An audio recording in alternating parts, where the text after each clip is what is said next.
में सबसे पहले खबर है कराची से, जहां मंगोपी रोड पर वाक़ई टेक्सटाइल मिल में आग लग गई है।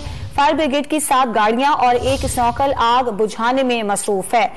कराची में मंगोपी रोड पर वाक़ई टेक्सटाइल मिल में आग लग गई है और फायर ब्रिगेड की 7 गाड़ियां और एक स्नॉकल इस वक्त आग बुझाने में मसरूफ अमल हैं। आग लगने की वजूहात क्या हैं, फिलहाल इसका तयन नहीं किया गया, लेकिन फायर ब्रिगेड की 7 गाड़ियां और एक स्नॉकल है जो कि आग बुझाने में मसरूफ अमल है। कराची में मंगोपी रोड है जहां पर एक टेक्सटाइल फैक्ट्री मिल में आग लग गई है।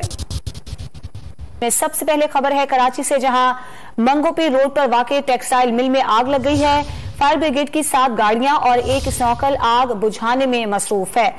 कराची में मंगोपी रोड पर वाक़ई टेक्सटाइल मिल में आग लग गई है और फायर ब्रिगेड की 7 गाड़ियां और एक स्नॉकल इस वक्त आग बुझाने में मसरूफ अमल हैं। आग लगने की वजूहात क्या हैं, फिलहाल इसका तयन नहीं किया गया, लेकिन फायर ब्रिगेड की 7 गाड़ियां और एक स्नॉकल है जो कि आग बुझाने में मसरूफ अमल है। कराची में मंगोपी रोड है जहां पर एक टेक्सटाइल फैक्ट्री मिल में आग लग गई है।